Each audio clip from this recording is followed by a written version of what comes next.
اعوذ باللہ من الشیطان الرجیم بسم اللہ الرحمن الرحیم ارائیت الذی یکذب بالدین، کیا تم نے اس شخص کو دیکھا ہے جو یوم دین کو یعنی قیامت کے دن کو جھٹلاتا ہے۔ ہم سورۃ الفاتحہ کے سٹارٹ میں بھی پڑھتے ہیں نا، مالک یوم الدین، جزا اور سزا یعنی بدلے کے دن کو جھٹلاتا ہے۔ تو جو شخص بدلے کے دن کو جھٹلائے گا اس کے اندر ایک خرابی ضرور آئے گی کہ وہ اپنی مرضی کی زندگی گزارے گا۔ جب اس کے دماغ میں یہ بات ہی نہیں ہے کہ وہ کسی کو اکاؤنٹیبل ہے تو ظاہر ہے کہ پھر وہ اپنی مرضی کی زندگی گزارے گا۔ اس کے پس منظر میں پہلے دو صورتیں گزری ہیں، سورہ الفیل اور اس کے بعد سورہ قریش، یعنی مکے کا پورا ماحول اللہ تعالیٰ نے ڈسکس کیا ہے، اور اس ماحول کے اندر آپ صلی اللہ علیہ وآلہ وسلم کا ظہور ہونے والا ہے۔ اسی کانٹیکسٹ میں یہ تیسری صورت ہے۔ اس کے بعد انشاءاللہ اگلی صورت آئے گی انا اعطیناک الکوثر، نبی علیہ السلام کی بعثت کے حوالے سے اللہ تعالیٰ نے ڈسکشن کی ہے۔ تو جو روز جزا کے دن کو جھٹلاتا ہے، مشرکین عرب اللہ کو مانتے تھے لیکن قیامت کے دن کے منکر تھے، اس چیز کے منکر تھے کہ اللہ تعالیٰ مرنے کے بعد مردوں کو زندہ کر سکتا ہے۔ جو ہمارے عوام الناس مشہور ہیں جی وہ اللہ کو نہیں مانتے تھے۔ اللہ کو کیوں نہیں مانتے تھے میرے بھائی؟ اللہ کو نہ مانتے ہوتے تو نبی صلی اللہ علیہ وآلہ وسلم کے والد محترم کا نام عبداللہ ہوتا، اللہ کو ماننے والے تھے۔ تو آپ علیہ السلام کے والد محترم کا نام ہی بتا رہا ہے کہ وہاں پہ اللہ کا کنسیپٹ موجود تھا۔ ایشو یہ تھا کہ وہ اللہ کے ساتھ چھوٹے چھوٹے آلہہ کو بھی مانتے تھے، اور وہ یہ عقیدہ رکھتے تھے کہ یہ چھوٹے چھوٹے جو گاڈز ہیں، جو چھوٹے جی کے ساتھ لکھے جاتے ہیں، یہ اس کے سب آرڈینیٹس ہیں، چاہے وہ فرشتے ہیں، چاہے جنات ہیں، چاہے دیویاں ہیں، دیوتا ہیں، اللہ کے سب آرڈینیٹ ہیں۔ یہ جو کچھ کر رہے ہوتے ہیں اللہ کے اذن سے ہی، وہ اللہ نے عطا کیتا ہوا ہے، وہی کانسیپٹ تھا۔ تو پھر خالص توحید کی آواز نبی علیہ السلام نے وہاں پہ بلند کی، فَذَلِكَ الَّذِي يَدُعُّ الْيَتِيمَ، ایسے بدبخت کی نشانی یہ ہے کہ وہ دھکے دیتا ہے یتیموں کو۔ یتیم کے سر پہ ہاتھ رکھنے کی بجائے، اس کی پشت پناہی کرنے کی بجائے، جو دنیا کی محبت میں گرفتار شخص ہوگا وہ ایسے لوگوں سے اپنی جان چھڑائے گا۔ جس کا آخرت پہ یقین ہوگا نا وہ یہ کام کرے گا کہ اس کے سر پہ ہاتھ رکھے، اس کی دل جوئی کرے، اس کی فائنینشیل سپورٹ کرے، تاکہ آخرت میں اللہ کے ڈیوائن بینک میں میرے لیے ذخیرہ ہو جائے۔ جو بخاری و مسلم دونوں میں حدیث ہے، نبی علیہ السلام نے فرمایا انسان کہتا ہے میرا مال میرا مال میرا مال، حالانکہ تیرا مال تو وہ ہے جو تو نے کھا لیا یا پہن کر بوسیدہ کر لیا یا اللہ کی راہ میں خرچ کر کے آخرت کے لیے ذخیرہ کر لیا، باقی تو تیرے ورثاء کا مال ہے۔ تو آخرت میں جو ذخیرہ ہوتا ہے نا اللہ کی راہ میں خرچ کر کے، وہ بھی آپ کا مال ہے، وہ کوئی نہیں آپ سے واپس لے سکتا۔ وَلَا يَحُضُّ عَلَىٰ طَعَامِ الْمِسْكِينِ، اور نہ ہی وہ لوگوں کو ابھارتا ہے کہ غریبوں کو کھانا کھلائیں۔ لوگوں کو کیسے ابھارے گا؟ اس کو یہ خطرہ ہوتا ہے کہ اگر وہ کسی کو کہے نا یار غریبوں کی مدد کرو، تو لوگ کہیں گے تو نے بھی تو اتنا مال جوڑا ہوا ہے، تو کیوں نہیں کرتا؟ تو پہلی ڈیفینسو موڈ میں جانے کی بجائے وہ افینسو موڈ میں آ جاتا ہے۔ الٹا لوگوں کو یہ بھی سمجھاتا ہے کہ یار سارا کچھ ہی نہ خرچ کر دو، کچھ سنبھال کے بھی رکھا کرو۔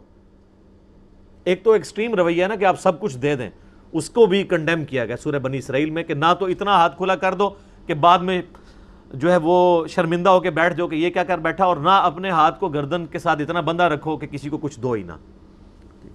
تمہارا ایٹیچیوڈ درمیانہ ہونا چاہیے۔ فَوَيْلٌ لِّلْمُصَلِّينَ، اللہ اکبر، پس خرابی ہے ایسے نمازیوں کے لیے، الَّذِينَ هُمْ عَنْ صَلَاتِهِمْ سَاهُونَ، جو اپنی نمازوں سے غافل ہے۔ یہ بڑا گہرا جملہ ہے، اس میں یہ بھی چیز امپلائیڈ ہے کہ نمازی بھی ایسے ہو سکتے ہیں کہ نماز پڑھنے کے باوجود اپنی نماز سے غافل ہوں۔ ایک تو وہ ہیں جو نماز نہیں پڑھتے، وہ تو نماز سے غافل ہیں ہی ہیں، لیکن یہاں پہ ہے ایسے نمازیوں کے لیے خرابی ہے جو اپنی نمازوں سے غافل ہیں۔ ویل کا طبرانی میں ایک روایت آتی ہے کہ یہ ویل جو ہے یہ دوزخ کی ایک گھاٹی کا نام بھی ہے۔ ایسے لوگوں کے لیے دوزخ ہے جو اپنی نمازوں سے غافل ہیں، اور ایسے نمازیوں کے لیے یہ بڑی حیران کن بات ہے۔ نمازیوں کے لیے کیوں؟ نماز تو وہ پڑھ رہے ہیں لیکن نماز کا حق نہیں ادا کر رہے ہیں۔ نماز میں تو پڑھ رہے ہیں ایاک نعبد و ایاک نستعین، لیکن نماز کے بعد وہ قبروں والوں کو بھی پکار رہے ہیں۔ نماز میں تو پڑھ رہے ہیں اہدنا الصراط المستقیم، اور باہر نکل کے لوگوں کی حق تلفی بھی کرتے ہیں، لوگوں کا مال نہ حق کھا جاتے ہیں۔ جو سورہ نساء میں ہے کہ جو یتیموں کا مال نہ حق ہڑپ کرتے ہیں اپنے پیٹوں میں دوزخ کی آگ بھر رہے ہیں۔ دنیا میں ڈورمنٹ پوزیشن میں، آخرت میں ایکٹیو ہو جائے گی۔ تو نمازوں کا حق نہیں وہ ادا کر رہے، اسی لیے کہا جاتا ہے نا کہ نماز پڑھنا اور چیز ہے، نماز قائم کرنا اور چیز ہے۔ نماز پڑھنا تو بالکل بیسک لیول کی چیز ہے، اس کے بعد اگلا درجہ یہ ہے کہ جو نماز پڑھی ہے اس کی حفاظت باہر نکل کے کرنی ہے۔ یہ نہیں ہے کہ مسجد میں تو پکے نمازی ہیں اور باہر نکل کے لوگوں کی حق تلفی بھی کرتے ہیں، رشتہ داروں کا مال بھی دبا جاتے ہیں، دودھ میں پانی بھی ملا کے ملاوٹ والا دودھ خالص دودھ کہہ کے بیچتے ہیں۔ اور ماشاءاللہ پاکستان میں تو آپ کو پتہ ہے کوئی ایسی چیز بچی نہیں جس کے اندر کوئی ملاوٹ نہ ہوئی ہو۔ اور کیا داڑھیوں والے، کیا بغیر داڑھیوں والے، کیا حاجی نمازی، کیا سادہ لوگ، سب کے سب لوگ یہ حرکت کر رہے ہیں۔ الذین هم عن صلاتهم ساہون، ایسے لوگ جو اپنی نمازوں سے غافل ہیں۔ اور ایک بہت بڑا عیب الذین هم یراؤون، وہ لوگ ہیں جو ریاکاری والا معاملہ کرتے ہیں۔ نمازوں میں بھی باقی اعمال کے اندر بھی ریاکاری ہے، دکھلاوا ہے۔ مسند احمد میں صحیح سند کے ساتھ حدیث ہے، جس نے دکھلاوے کے لیے نماز پڑھی گویا اس نے شرک کیا، جس نے دکھلاوے کے لیے صدقہ کیا گویا اس نے شرک کیا، اور جس نے دکھلاوے کے لیے روزہ رکھا گویا اس نے شرک کیا۔ وَلِعَوْذُ بِاللَّهِ تعالی، بڑا خطرناک معاملہ ہے۔ اور مسلم شریف میں وہ بڑی مشہور حدیث ہے جو میں نے اکثر بیان کی ریاکاری کے حوالے سے، کہ قیامت والے دن ایک سخی کو، ایک شہید کو اور ایک عالم کو، قرآن کے قاری کو بلایا جائے گا، اور اللہ تعالیٰ سب پہ اپنے احسانات گنوا کے کہے گا تم نے میرے لیے کیا کیا۔ شہید کہے گا یا اللہ جان ہی دے دی، اور کیا کرتا، سب سے قیمتی چیز۔ تو اللہ فرمائے گا اس لیے جان دی کہ لوگ تجھے بہادر کہیں، اور لوگوں نے بڑی تیری تعریف کی۔ میرے پاس تیرے لیے کوئی اجر نہیں ہے، دنیا میں تو اجر لے چکا ہے، تعریف تیری ہو چکی، اوندھا منہ کر کے دوزخ میں۔ سخی کہے گا یا اللہ تیری راہ میں خرچ کیا اتنا کچھ، اللہ تعالیٰ فرمائے گا تو نے اس لیے کیا ہے تاکہ لوگ تجھے سخی کہیں، اوندھا منہ کر کے دوزخ میں۔ اور قاری کو اللہ تعالیٰ فرمائے گا تو نے اس لیے قرآن کی دعوت کا کام یا قرات کی تاکہ لوگ تیری بڑی تعریف کریں۔ تو دنیا میں تجھے لوگ شیخ القرآن، مفسر قرآن، یادگار اسلاف، اتنے القابات دیتے تھے، تو بڑی تعریف ہوگی، تجھے اجر مل چکے، اب کون سا اور اجر، جن کے لیے کیا تھا لے لیا اجر، اوندھا منہ کر کے دوزخ میں۔ وَلِعَوْذُ بِاللَّهِ تعالی۔ حتیٰ کہ سورہ الجاسیہ میں ہے افرائیت من اتخذ الہہ ہوا، بھلا اس شخص کو دیکھا جس نے اپنی خواہش نفس کو اپنا خدا بنا لیا۔ خواہش نفس کی پیروی کرنا بھی کسی درجے کے اندر شرک ہے۔ ریاکاری بھی شرک اصغر میں فال کرتی ہے کہ آپ خواہش نفس کی پیروی کر رہے ہوتے ہیں، یہ نفس کی خواہش ہوتی ہے ریکگنیشن۔ اسی لیے میں بار بار کہتا ہوں کہ جو بندہ 3 فتنوں سے بچ جائے نا، دنیا کے سارے شیاطین مل کے اسے نقصان نہیں پہنچا سکتے۔ نمبر 1 عورت کا فتنہ، نمبر 2 مال کا فتنہ، اور نمبر 3 ریاکاری کا، دکھلاوے کا، خود پسندی کا فتنہ۔ طارق جمیل صاحب آج کل آپ کو پتہ ہے کینیڈا گئے ہوئے ہیں۔ آخری دفعہ فون پہ میری بات ہوئی جب وہ جہاز میں بیٹھے ہوئے تھے، جا رہے تھے۔ 17 اکتوبر کو انشاءاللہ ان کی واپسی ہے۔ راستے میں آسٹریلیا میں بھی انہوں نے لیکچرز وغیرہ دیے، تو فون پہ بات ہوئی تو مجھے انہوں نے میں نے کہا شیخ صاحب کو نصیحت کریں۔ انہوں نے کہا جی میں ایک نصیحت کروں گا کہ اللہ تعالیٰ آپ کو خود پسندی سے اور ریاکاری سے، ان چیزوں سے بچائے، آمین۔ کیونکہ بیٹا تم جس لیول پہ پہنچے ہو تو یہ بہت خطرہ ہوتا ہے۔ تو میں نے کہا شیخ صاحب اللہ تعالیٰ آپ کو جزائے خیر دے، ہم تو اس کی بات کرتے ہیں کہ فیم کے فتنے سے بچتے ہیں۔ میں نے کہا شیخ صاحب اللہ کے فضل سے میں نے اپنے اوپر اتنی ریسٹرکشنز لگائی ہیں کہ اللہ تعالیٰ نے مجھے اس فتنے سے بچایا ہوا ہے، البتہ آپ ضرور اس آزمائش سے گزر رہے ہیں۔ کہتے ہیں کس طرح؟ میں نے کہا آپ تو دوسرے ملکوں کے ٹورس بھی لگاتے ہیں، تو آپ کو زیادہ خطرہ ہے اس معاملے میں، مجھے نہیں ہے، میں تو کہیں جاتا ہی نہیں ہوں۔ پوری دنیا سے لوگ آفرز کرتے ہیں، ویزے بھیجتے ہیں، منتیں مارتے ہیں، لیکن میں نے کراس لگایا ہوا ہے، کہیں نہیں جانا۔ جس نے دیکھنا یوٹیوب پہ دیکھے، ملنا ہے ادھر آئے۔ کیونکہ جب یہ ان معاملات میں بندہ پڑتا ہے تو باقی ساری، جب آپ ایک دروازہ کھولتے ہیں پھر دروازے کھلتے ہیں۔ تو میں نے کہا جی مشکل میں آپ پڑے ہوئے ہیں، آپ کے لیے یہ کام مشکل ہے۔ کہتے ہیں ہاں بیٹا یہ بات ہے، یہ مشکل کام ہے۔ تو میں نے تو وہ سارا دروازہ ہی بند کر دیا۔ جب آپ اس طرح کی چیزوں میں پڑھتے ہیں نا، یہ اکثر لوگ بھائی کہہ بھی رہے ہوتے ہیں کہ دوسرے شہروں میں آ کے بیان کریں۔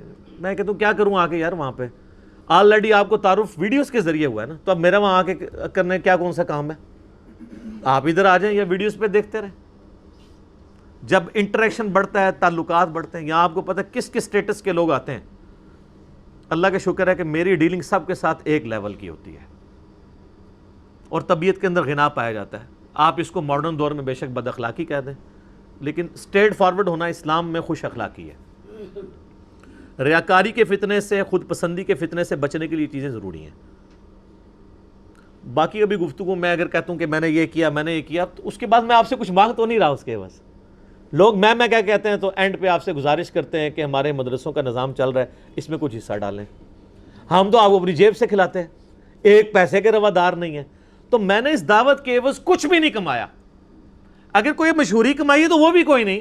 مشہوری تو تب ہے جب میں کسی سٹیج کے اوپر جاؤں, انٹرنیشنل کانفرنسز پہ منتیں مارتے ہیں, میں نہیں جاتا ہوں, مجھے کو گولڈ میڈل بنا, یہی سارا ہوتا ہے نا. آپ ریکگنیشن لیں. میں تو ایک قسم پرسی کی, درویشی کی, ایک بالکل غربت کی زندگی گزار رہا ہوں, ایک روپے کا روادار نہیں ہوں کسی کا. تو میں نے اس دعوت کے نتیجے میں کچھ بھی حاصل نہیں کیا, اور اس کے پیش نظر صرف یہی چیز تھی کہ ریاکاری کے فتنے سے بچ جاؤں, خود پسندی سے بچ جاؤں. جب میرا انٹریکشن ہی لوگوں سے نہیں ہوگا, میں لوگوں کی دعوتوں میں جاؤں گا ہی نہیں, مجھے کسی سے ملنے کی خواہش نہیں ہوگی, مجھے کسی سے پرسنل تعلقات بنانے کی خواہش نہیں ہوگی, تو اگلی چیز تو شروع کی نہیں ہوگی نا کہ یہ بندہ کروڑ پتی ہے تو یہ کوئی اکیڈمی کے لیے خرچہ کرے. نہ, ضرورت ہی نہیں. تو کوئی خواہشات جوڑی نہیں ہوئی ہیں, اس لیے یہ دروازہ بند ہے. عورتوں والا معاملہ تو ویسے ہی ختم. میں ٹیلی فون ہی نہیں استعمال کرتا. میرا ٹیلی فون نمبر چند ایک لوگوں کے پاس ہے جن کے ساتھ مجھے کبھی اسی لیے پڑا رہتا ہے گھر میں, تو وہ دروازہ بھی بند کیا ہوا ہے. مال کے فتنے کا تو ویسے ہی بند, جب آپ تعلقات ہی نہیں ہوں گے تو مال والا تو معاملہ ویسے ہی ختم ہو جائے گا. ریاکاری, خود پسندی, یہ ساری کی ساری چیزیں خود ایڈریس ہو جائیں گی. وَيَمْنَعُونَ الْمَاعُونَ, اور روزمرہ استعمال کی چیزیں وہ اتنا گرا ہوا ان کا کریکٹر ہوتا ہے کہ وہ عام استعمال کی برتنے کی چیزیں بھی کسی کو عاریتاً نہیں دیتے, جو کہ اتنی قیمتی چیز نہیں ہوتی. آقا ایک اگلے زمانوں میں کیا ہوتا تھا کہ آگ روشن کرنا بھی ایک ایشو ہوتا تھا. ماچس تو نہیں ہوتی تھی, پتھر کے ذریعے, کنکریوں کے اس میں سے یعنی رگڑ کھا کے جو چنگاریاں نکلتی تھی, اس کے ذریعے ہوتا تھا. تو پھر لوگ جس نے آلریڈی آگ جلائی ہوتی تھی اس سے جا کے آگ مانگ کے لے کے آتے تھے. جس طرح ہم نے بچپن میں دیکھا ہے, جو لوگ یہ حقہ پینے والے لوگ ہیں وہ کسی سے جا کے وہ لے آتے ہیں وقتی طور پہ کوئلہ سلگھانے کے لیے. تو اگلے زمانے میں یہ عاریتاً چیز مانگی جاتی تھی, تو وہ یہ بھی نہیں دیتے. کسی کا گھر میں نمک ختم ہو گیا ہے, مرچیں ختم ہو گئی ہیں, دھنیا نہیں ہے, پیاز نہیں ہے. اب یہ کوئی اتنی قیمتی چیز تو نہیں ہوتی, کوئی تھوڑا سا پیاز کتنا سارا چاہیے ہوتا ہے کسی کو, نمک کتنا سارا. تو اتنا گرا ہوا کریکٹر ہوتا تھا کہ وہ لوگ یہ چیزیں بھی نہیں دیتے تھے. ظاہر ہے کہ یہ چیزیں وہی دے گا نا جس کو یقین ہوگا کہ مرنے کے بعد مجھے اس کا اجر ملنا ہے. اور واللہ اگر آپ کو یہ یقین ہونا کہ مرنے کے بعد اجر ملتا ہے, پھر آپ کے لیے لاکھوں کروڑوں روپیہ خرچ کرنا بھی اللہ کی بارگاہ میں کچھ نہیں ہوتا. وہ آپ یہ سمجھ ہوتے ہیں یہ میں سٹور کر رہا ہوں, کام تو اسی نے آنا ہے نا. بخاری مسلم دونوں میں حدیث ہے کہ نبی علیہ السلام نے فرمایا کہ اگر کسی کے پاس سونے کی 2 وادیاں ہوں نا تو وہ یہ خواہش کرے گا تیسری بھی آ جائے میرے پاس, اس کا پیٹ قبر کی مٹی بھرے گی. وَلِعَوْذُ بِاللَّهِ تعالی. بخاری و مسلم دونوں میں حدیث ہے, اے اللہ محمد اور آل محمد کو بس اتنا ہی رزق دینا کہ ان کی روح اور جسم کا رشتہ برقرار رہے, بس سبسسٹنس لیول پہ لائف گزرے. یہ وہ شخصیت ہے جن کے زہد میں, جن کی اللہ کے ساتھ کمٹمنٹ میں کوئی شک نہیں ہے, لیکن ان کو بھی پتہ ہے کہ مال کا فتنہ کتنا خطرناک ہے. آپ دیکھیں نبی علیہ السلام کی جو زہد کی زندگی تھی یہ اڈاپٹڈ تھی, ورنہ آپ کے لیے مسئلہ تو کوئی نہیں تھا. بعد میں تو غزوہ خیبر کے بعد تو مال غنیمت بھی بہت آتا تھا, لیکن بخاری مسلم کھول کے دیکھیں نبی علیہ السلام کی وفات تک اماں عائشہ کہتی ہیں کہ بعض اوقات 1 مہینے, بعض اوقات 2, بعض اوقات 3 مہینے تک ہمارے گھر میں چولہا نہیں جلتا تھا. 2 کالی چیزوں, کھجور اور پانی پہ گزارا ہوتا تھا. سر, نبی علیہ السلام کا نام لینا بہت آسان ہے. ایئر کنڈیشن کمروں میں بیٹھ کے, ایئر کنڈیشن 1.5 2 کروڑ کی گاڑیوں میں بیٹھ کے, 5 10 کروڑ کے بنگلوں میں بیٹھ کے زہد و ورا کی باتیں کرنا, تو میرا خیال ہے اس کے بعد تو ہمیں خود اپنا شیشہ بھی دیکھ لینا چاہیے. ہاں, جب آپ اس تکلیف سے گزرتے ہیں نا پھر بات جچتی ہے. ایسے بندے کو بات جچتی ہے جو پریکٹیکلی اس طرح کی لائف گزار رہا ہو.